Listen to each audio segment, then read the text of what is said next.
손흥민이 골을 못 넣는 이유도, 우리가 개처럼 뛰는 이유도, 그래서 결국 경기력이 이 모양이 꼴인 이유도 모두 한 선수 때문이다. 손흥민의 부진이 이어지는 이유에 대해 팬들 사이에 갑론을박이 한창인 가운데 영국 다수의 매체들은 손흥민은 이제 나이 들어 기량이 쇠퇴했다며 연일 내려치기에 나서는 상황입니다.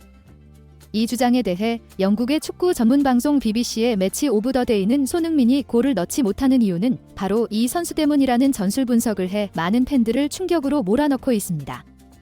도대체 어떤 내용인지 자세히 알아보겠습니다. 10년간 매년 두 자릿수 골을 넣은 EPL 득점왕 출신 손흥민을 향한 도가 넘는 비난이 영국 현지 매체들로부터 흘러나오는 상황에서 이것을 무분별하게 그대로 받아 적는 국내 매체들의 기레기 짓거리에 대해 많은 팬들이 조롱하며 맹비난을 퍼붓는 상황입니다. 그러나 일각에서는 공격수는 골로 말하는 건데 존스는 골을 넣고 손흥민은 골을 못 넣었는데 무슨 말이 맞느냐고 반박하면서 존스는 팀 내에서 가장 많은 득점을 하고 골도 무려 리그에서만 10골을 넣었다. 손흥민은 겨우 리그에서 4골을 넣은 게 다인데 어떻게 손흥민이 존슨에게 비교가 된다는 말이냐? 존스는 이제 나이든 손흥민을 대체할 차세대 토트넘 에이스라고 추켜 올리는 것이 사실입니다. 이 주장에 대해 영국의 축구 전문 분석 방송인 BBC의 매치 오브 더 데이는 매우 이례적으로 골 장면 자체를 분석하지 않고 왜 토트넘의 경기력이 들쭉날쭉한지 전술적인 분석에 거의 모든 시간을 할애해 팬들의 관심을 집중시켰는데요. 이 방송에 출연한 EPL 역사상 가장 많은 골을 넣은 레전드이자 현재 축구 해설가로 맹활약하고 있는 델런 시어러는 풀럼의 중앙 미드필더와의 싸움에서 토트넘이 철저하게 패한 것이 이날 토트넘 졸전의 원인기라고 지적했습니다.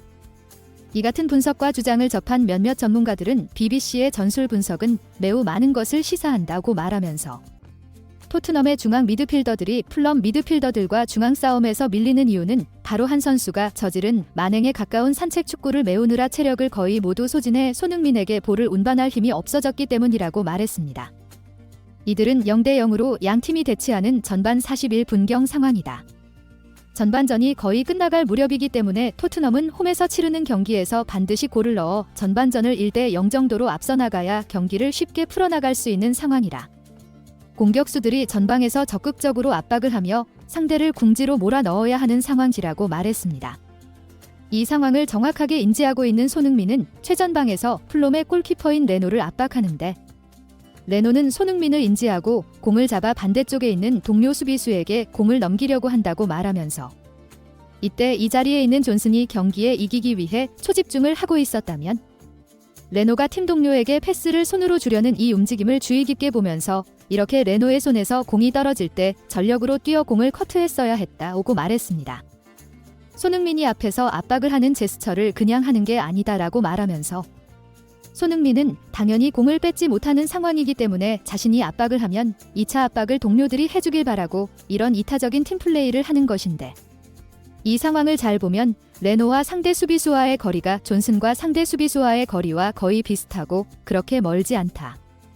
레노의 손에서 공이 떨어질 때 전력 질주를 했다면 적어도 어떤 상황이 벌어질지 알 수 없는 거리인데 공이 중간까지 오는데도 존슨은 이것을 쳐다만 본다고 말했습니다.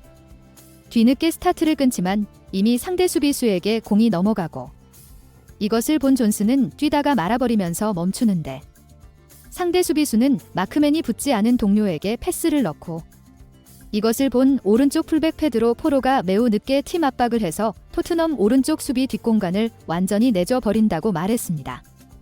결국 토트넘은 오른쪽 뒷공간을 내주고 센터백 드라구신이 죽어라고 커버를 하고 토트넘의 중앙 미드필더들은 저런 수비 복귀를 하면서 계속해서 이런 역습 상황에서 공을 끊어내지 못하고 체력을 낭비한다고 말했습니다.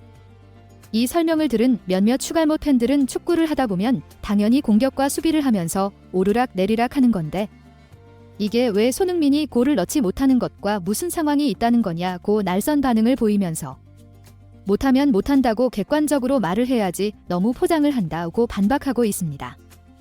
일부 전문가들은 최전방에서 손흥민을 비롯한 3명의 3롭이 1차 압박을 하면 상대 최후방 수비진들이 공을 앞으로 전진을 제대로 시키지 못하는데 이때 2차 압박을 통해 토트넘의 미드필더들이 공을 끊어내야 한다고 설명하면서 이게 선순환이 되면 토트넘은 높은 위치에서 바로 공격을 할 수 있어 체력을 공격하는 데에 투입할 수 있는데 만약 앞선 경우에서처럼 존슨이 어슬렁거리며 압박을 하다 말아버리면 상대가 공간을 찾아 자유롭게 빌드업을 해서 전방으로 공을 보내게 되고, 이것을 막기 위해 토트넘은 전원이 수비 지역까지 내려가야 한다고 말했습니다. 토트넘은 페널티 박스 근방에서 공을 끊어내거나 방어를 한 뒤에 다시 공격을 하려고 하면 이미 상대 골문에서부터 손흥민이 워낙 멀어져 있는 상황이기 때문에 중앙 미드필더들이 공을 최소한 중앙선을 넘기는 정도까지는 공을 운반해야 하는데, 공을 가지고 이동해야 하는 거리가 길기 때문에 상대 미드필더의 견제에 그대로 노출이 되고, 볼 경합이 중앙에서 치열해지면서 공을 빼앗기면 다시 내려와 수비를 해야 하는 악순환이 전개된다고 말하면서, 존슨이 제대로 수비를 하지 않아 토트넘의 나머지 9명의 필드 플레이어가 제대로 작동을 하지 않았다고 말했습니다.